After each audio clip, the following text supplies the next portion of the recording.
Quickly, we're not going to waste the time. We're going to get into the lineup, my people. Now, marching forward with the lawsuit for Vybz Kartel for the state. My people, answer this question. Should Vybz Kartel really pursue legal action against the state? Right?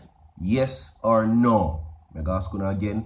Should he pursue legal action against the state?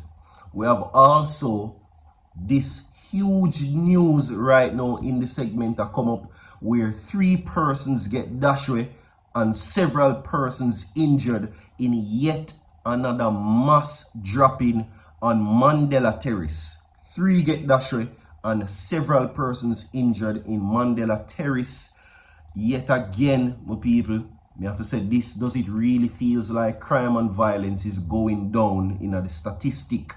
We're going to talk about that because they're now saying this situation is now becoming a very serious one. We have also big lead for the People's National Party in the polls. We're going to talk about that. And again, the question is, should he really consider suing the government or the state?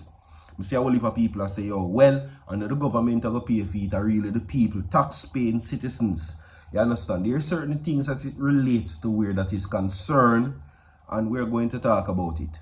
See, now the overall urge for him to sue the state has now become more of a concern. You understand? Zane, and he did said out of his own mouth that the money that he made from prison, well, while he was in prison, he already made back the money ×2. Because I don't know if you see them ticket price here, and already him come out to a whole heap of money. You understand? Is he being greedy though? By wanting to sue the state?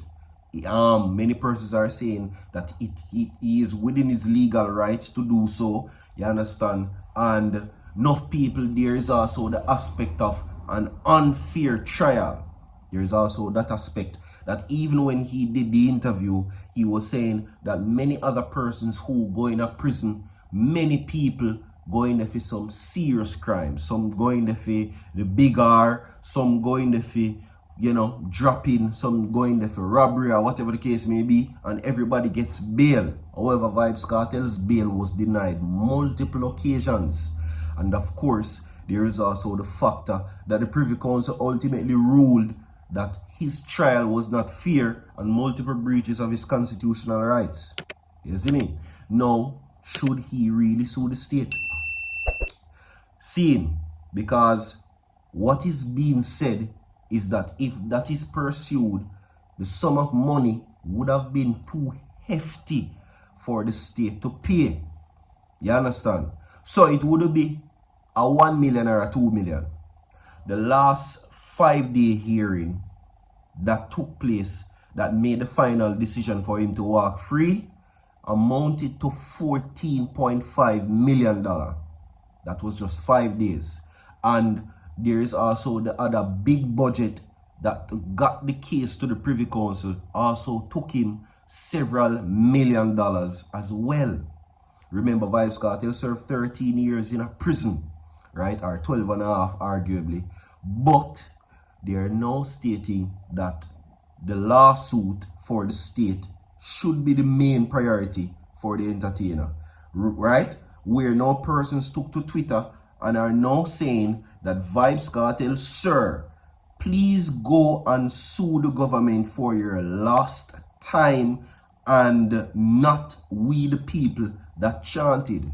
That was coming basically for the ticket prices, where persons are complaining of the hefty prices for tickets. So they are now saying that the ticket price them for the Freedom Street concert is very taxatious. Seeing, take up that with the government, sue them, and don't make the price so dear or expensive for the people, is what they're saying.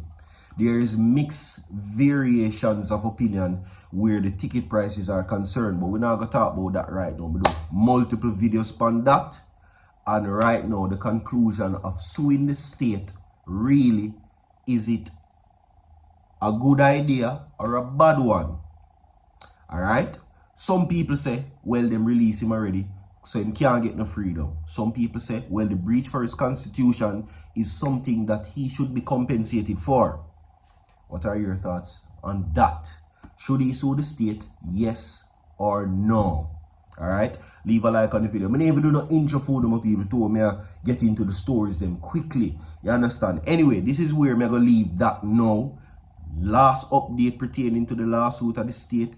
Isaac Buchanan said that the bill for sue the state, it is going to be a very hefty one in the millions, possibly billions of dollars.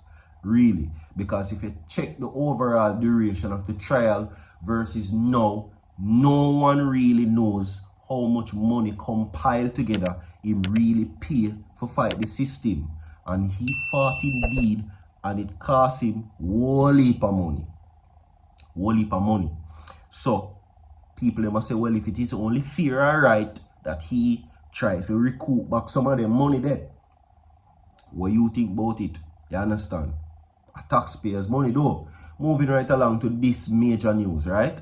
Now, this is a harsh reality of the country where we live in. We're going to take a minute right now, my people. I want to go and click the like button and reflect on what really take place in Jamaica. If you don't see, say, I know 1 and 2 people are drop out again. People are dropped by the 3s, the 4s, and the dozens. Look on what go on a Clarendon where they are. Cherry Tree Lane. Look on this again. All of these situations are happening in drive-bys. Mass shootings in Jamaica are now becoming more popularized. And I want to take the time out right now, my people, for just, pray for Jamaica. Pray for Jamaica. Real talk. Because if this is going to be the new move forward, we're doomed. Right? And this situation now, how we are going to have a future as a nation?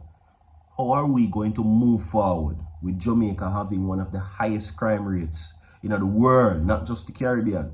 Now, 3 dropped, several injured in drive-by incident on Mandela Terrace today. I'm going to go into the details quick and fast.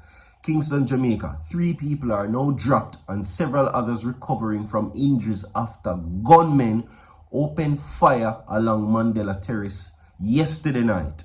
Now, the deceased have been identified, keep up with me, as 32-year-old Derrick Goodgame Jr. So 32-year-old Derrick Goodgame Jr., also known as Ricky, a laborer from Chatsworth Avenue. 23-year-old Kimberly Plummer, a customer service representative of the community. An unidentified male of dark complexion with tattoos on his left arm and chest, sporting a plaited hair and in a clad black t-shirt and light blue jeans, were shot and dropped during the incident. Now, reports are that around 10:10 p.m. individuals were at a third night event for a recent deceased man of the community when an undetermined number of vehicles drove up on Mandela Terrace. You see them night something there? You have to be very careful. Them night something there. You see them bingo and them domino game there night time. It's no longer safe. Avoid it if you can. See, now, it is alleged that occupants of the vehicle are lighted, armed with fire sticks, and open fire wildly alongside the roadway. Now, when big stoning subsided, the men reportedly escaped in the vehicle. It was later discovered that several persons were individuals sustained wounds. The police were alerted and the injured were taken to hospital, public hospital, Kingston Public Hospital, where the deceased were pronounced upon arrival. And this is an ongoing investigation. Pray for Jamaica, my people. Real talk. I'm going to take five seconds. I want to just reflect upon Jamaica. Is Jamaica the land we love now or the land where we hate? Is there still love in Jamaica though? Anyway, this is where we close off the segment right now with a big lead for the PNP, which now has the JLP shaking in their boots, is what is being described.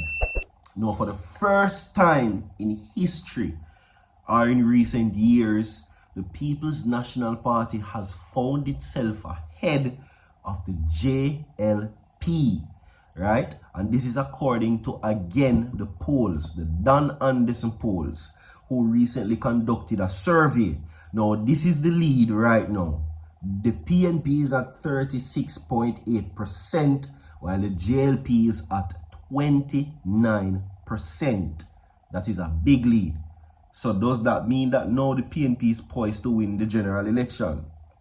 What are your thoughts? And who you support? Mark or Andrew? Leave it in the comment section, my people, alright? So forward.